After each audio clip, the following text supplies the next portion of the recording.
Hi friends, చూడగానే అర్థమైపోయింది కదా ఇవాళ రెసిపీ ఏంటో. వాక్కాయలు. వాక్కాయలతోటి పుల్లగా కారంగా రుచికరమైన పచ్చడి ఎలా చేయాలో చూద్దాము. వాక్కాయల్లో హెల్త్ బెనిఫిట్స్ చాలా ఉన్నాయి. ఇవి ఎక్కువగా వర్షాకాలం అంటే ఆషాఢం శ్రావణ మాసాల్లో ఎక్కువగా దొరుకుతాయి. ఇవి వీలైనంతగా దొరికినప్పుడు తింటే చాలా మంచిది. ఇంకా లేట్ చేయకుండా టేస్ట్ అయిన పచ్చడి ఎలా చేయాలో చూద్దాము. ఇదే కాకుండా వాక్కాయల రెసిపీస్ అని మన ఛానల్లో ఒక ప్లేలిస్ట్ ఉంది. అందులో వేరు వెరైటీలు రెసిపీస్ ఉన్నాయి. ఆ లింక్ డిస్క్రిప్షన్ బాక్స్లో ఇస్తాను, ఒకసారి చూడండి. ముందుగా మనకి కావాల్సిన వాక్కాయలు తీసుకోవాలి. తీసుకుని శుభ్రంగా కడగాలి.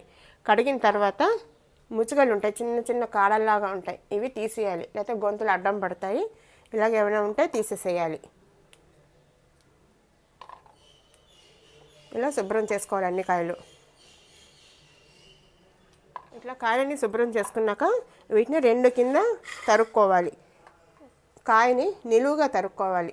లోపల గింజ ఉంటుంది, నిలువుగా తరిగితే ఆ గింజ తీయడం ఈజీ. లేత గింజ ఉంటే పర్వాలేదు, ముదురుది అయితే తీసేయాలి. ఇది లేతగానే ఉంది, పర్వాలేదు. ఇలాగా అన్ని గింజలు తీసేసుకోవాలి.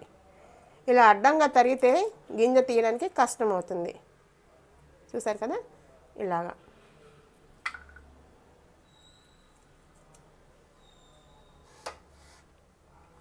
ఇలాగా అన్ని కాయలు తరుక్కుని పెట్టుకోవాలి.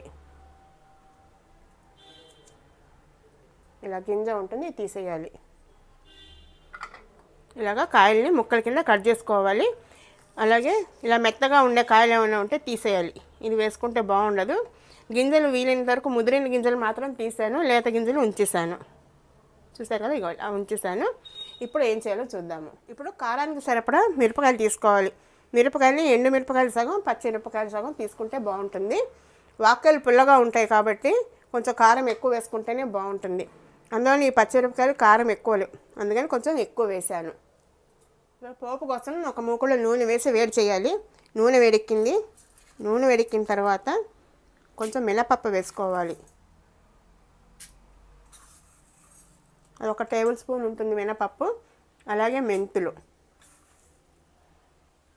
ఆవాలు కూడా వేయాలి. ఇది కొంచెం ఎర్రగా అయ్యే వరకు వేయించుకోవాలి. కొంచెం పోపు వేగిన తర్వాత ఇంగు వేయాలి.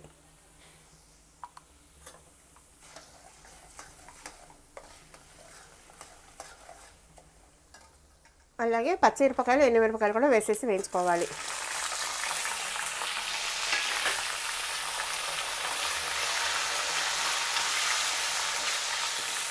పచ్చిమిరపకాయలు మాత్రం తుంచి వేయాలి, ఎందుకంటే వేడి నూనెలో అలాగే వేసేస్తే పేలే ఛాన్స్ ఉంది.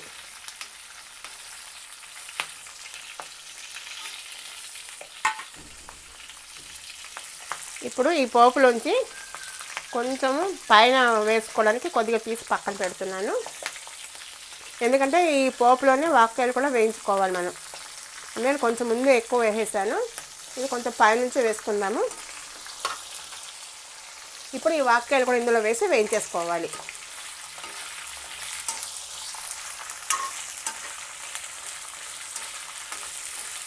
ఇలా మగ్గుతున్నప్పుడే కొంచెం ఉప్పు పసుపు కూడా వేసుకోవాలి.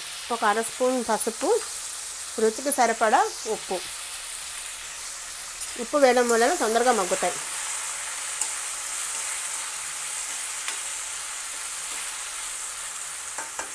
ఇప్పుడు మూత పెట్టి మగ్గించుకుందాము. మధ్యలో ఒక్కసారి మూత తీసి కలపాలి. ఈ వాక్కాయలు తొందరగా మగ్గిపోతాయి. అందులో ఉప్పు కూడా వేసామంటే ఇంకా తొందరగా మగ్గిపోతాయి. నొక్కి చూస్తే ఆల్రెడీ మెత్తగా అయిపోయింది. ఇప్పుడు ఇందులో కొంచెం తీపికి సరిపడా బెల్లం, మనం తినే తీపిని బట్టి, కానీ బెల్లం వేస్తే టేస్ట్ చాలా బాగుంటుంది. ఇంకొంచెం కావాలంటే కూడా వేసుకోవచ్చు తినేవాళ్ళు ఉంటే. అలాగే కొత్తిమీర కొంచెం కడిగి శుభ్రంగా ఈ కాడలతో సహా వేసేయాలి. వేసి ఒకసారి కలిపి మూత పెట్టాలి.